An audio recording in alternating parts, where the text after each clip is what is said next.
Come, let us explore what 99% miss about Buddha nature meditation.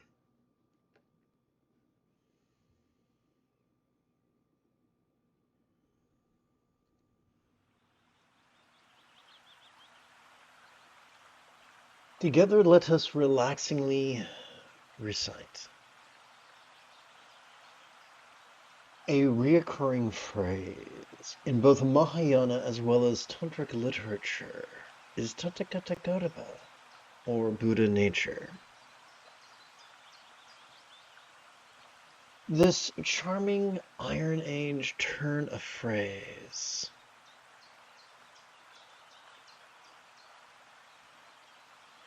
hints that enlightenment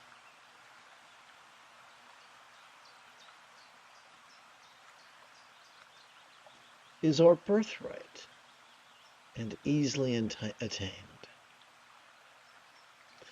without requiring heroic effort or noble sacrifice. Sounds great, sign me up, but the mystery remains, how is one to realize it?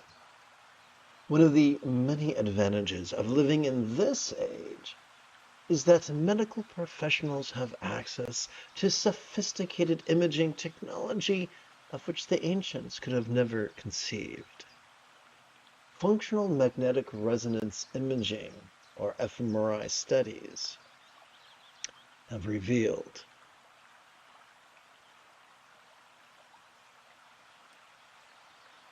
that it is our sympathetic nervous system that is the seat of mindfulness, or sati.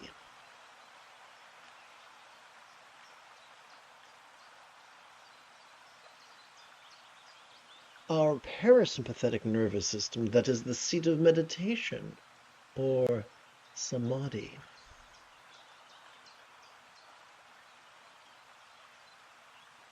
And our anterior cingulate gyrus, that is the seat of our loving kindness, or metta. It is these three structures that comprise our Buddha nature, but a villain lurks.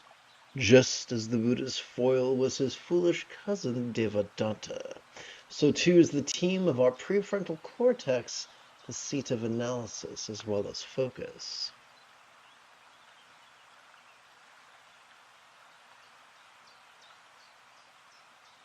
And our amygdala the seat of anxiety and aggression. The opponents to the mechanism of our Buddha nature. Just as Jack the Ripper taught us that a surgeon's scalpel could be used to take lives as well as save them, so too could both the prefrontal cortex as well as the amygdala be abused as well as used. The solution to this dilemma is twofold.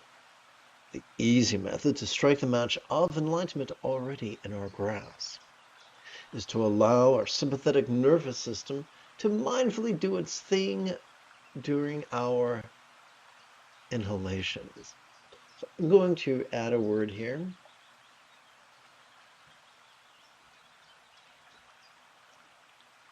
I guess it's an adjective, isn't it? Stephen King hates adjectives, but somehow I will find the strength to carry on.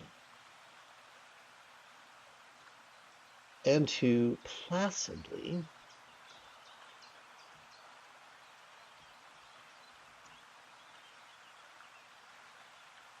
let our parasympathetic nervous system meditatively do its thing during our exhalations. Now I want to make sure I use the right, let's see here. Okay, it looks like I skipped the verbs that I wanted to use, so I shall use them now.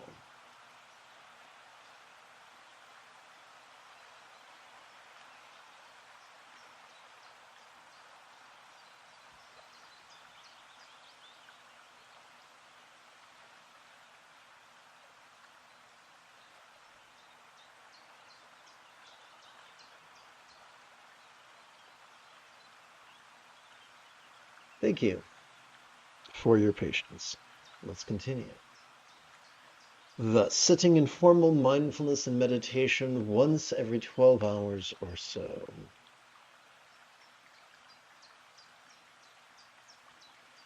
We set space to live from our empathetic anterior cingulate gyrus effortlessly and automatically. A delightful fringe benefit of this is the manner in which our choices, utterances, and deeds, and that's what I wish to edit right now.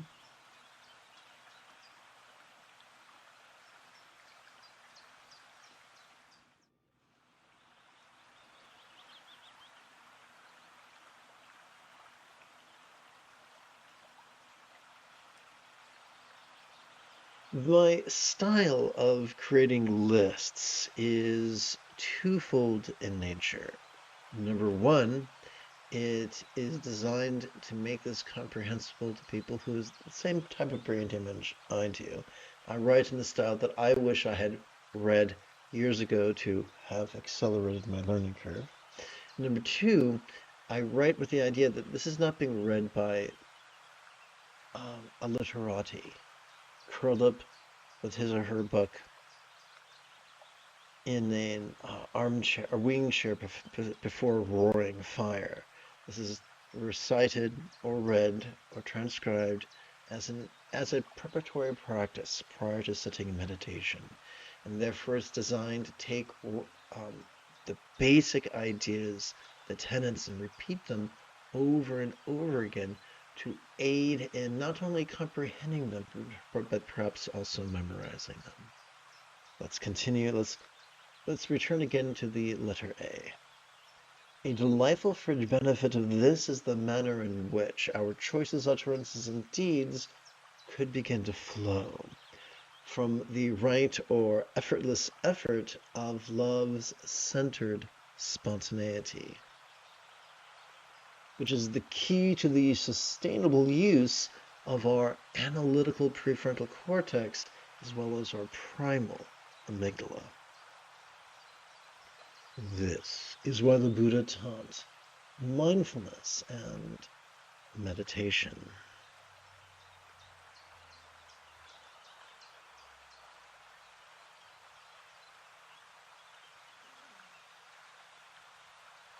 But having completed our opening lesson, whoopsie, let's do a quick, there we go. Having completed our opening lesson, the time has come for us to shift gears. It is Luke Skywalker Friday morning. Come, let us meditate like a Jedi after approximately 30 seconds. This is the Dzogchen Semde Lama Jigme Gyatso of the Buddha Joy Meditation School. For more than 30 years, I have harnessed my autistic special interests as well as my ADHD hyperfocus to spend about 8 hours a day, almost every day, studying, practicing, mastering, and reverse engineering the teachings and techniques of every school of meditation so that I could become your personal, nerdy, neurodivergent guide to nirvana. Welcome, my friends, to Meditate Like a Jedi, which is made possible due to the generosity of viewers just like you. For the remainder of this morning's live stream, let's play with the latest iteration of very easy meditation practice text, or sadhana if you're nasty.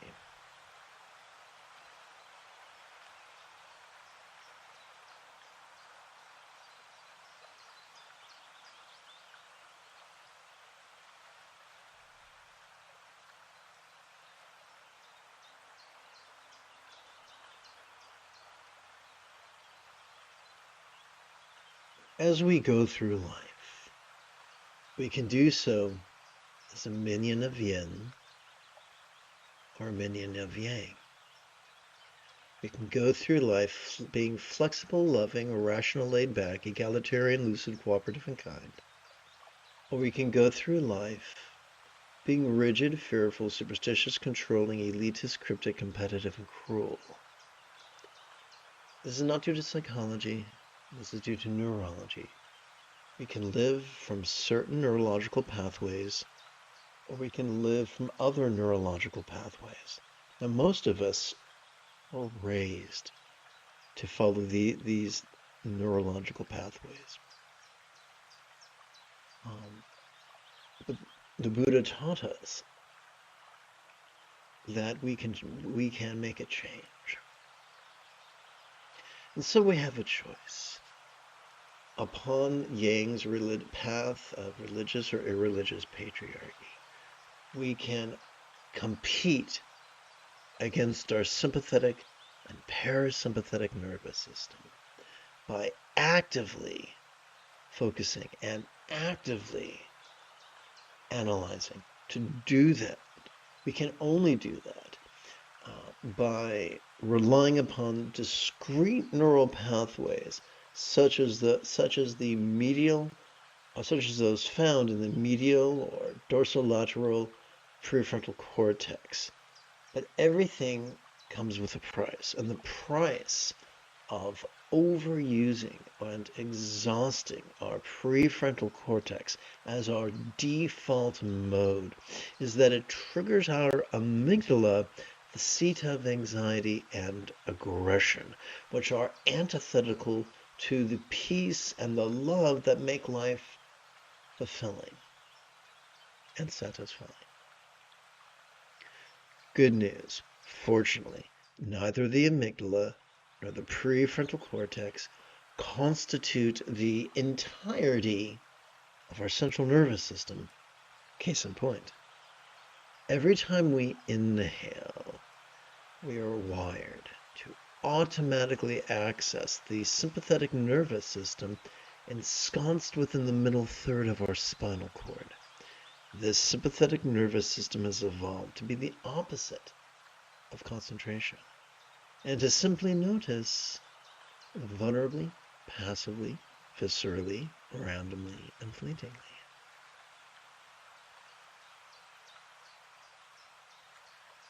Every time we exhale, we are wired to automatically access the parasympathetic nervous system, which is divided between the lower third and approximately the upper third of that same spinal cord.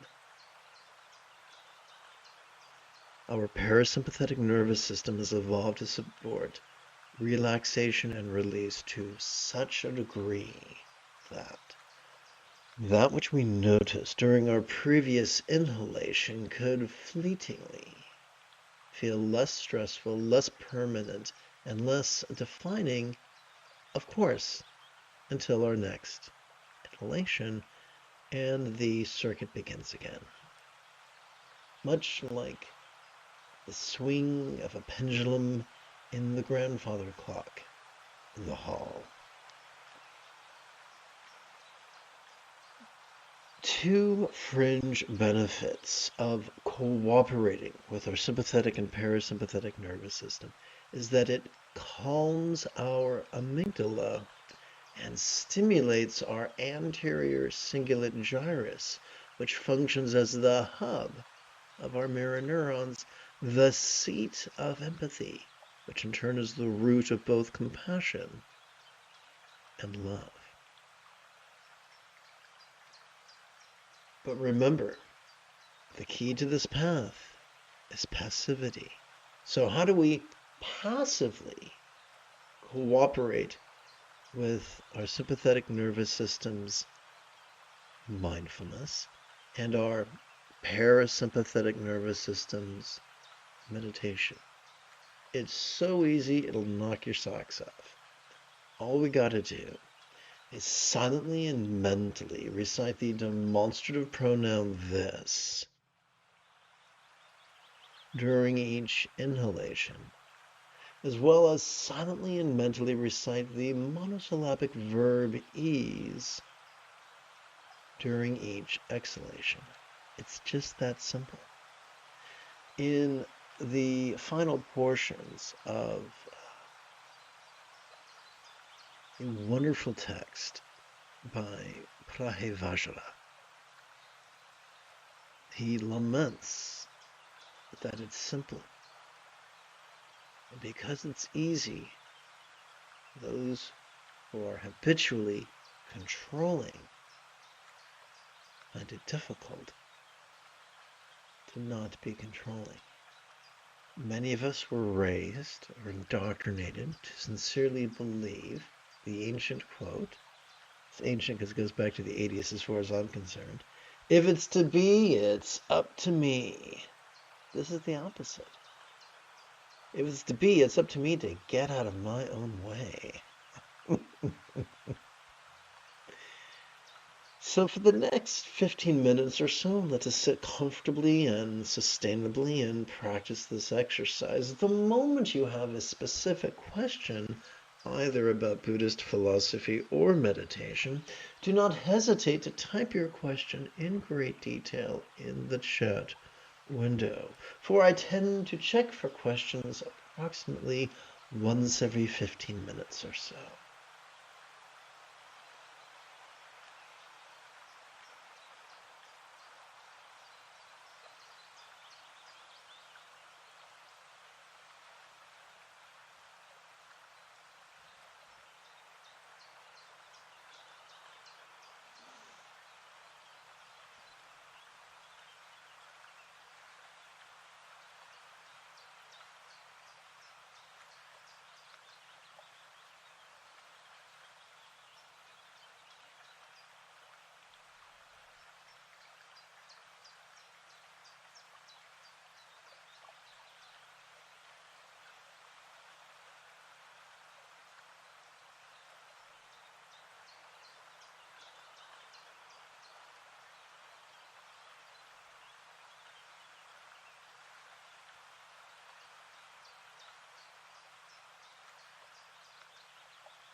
let us review the iconography of Samantabandara, Samantabandri, Karmamundara.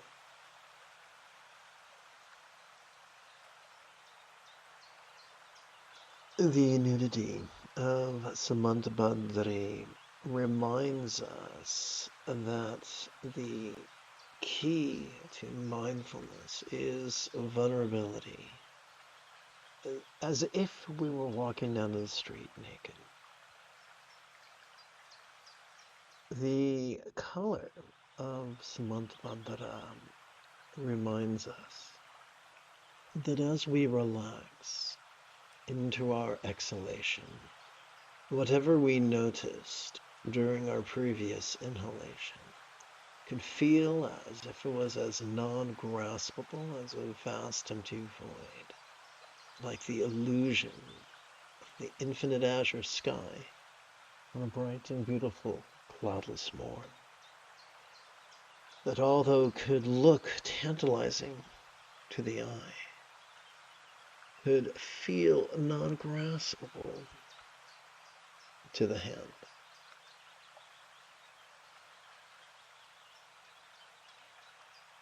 The beauty of this tantric couple reminds us that the highest love is spontaneous and uncontrived, and the fringe benefit of cooperating with our sympathetic as well as parasympathetic nervous systems. The stability with which Samantabandara sits reminds us of centeredness. The abandon with which Samantabandari sports reminds us of spontaneity. And it is this centered spontaneity, an additional byproduct of mindfulness and meditation, that enables our choices, utterances, and deeds to flow, not from a place of scattered spontaneity, not from a place of contrivance, but from a place of centered spontaneity. And as always, the key to passively cooperating with our sympathetic as well as parasympathetic nervous systems is to silently and mentally recite the demonstrative pronoun this during each inhalation, as well as to silently and mentally recite the monosyllabic verb ease during each exhalation.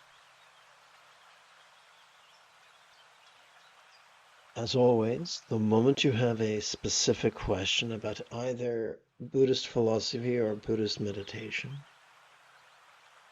do remember to type your question, or I should say, do not hesitate to type your question in great detail in the chat window, for I tend to check for questions approximately once every 15 minutes or so.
You have taken your first step into a much larger world. If you feel that I have earned it, you could give this live stream a thumbs up. You could even help support this channel. In approximately 10.5 hours, I would very much like to return to lead today's evening meditation class as well as group practice. And if you are as geeky as me, may the Force be with you always.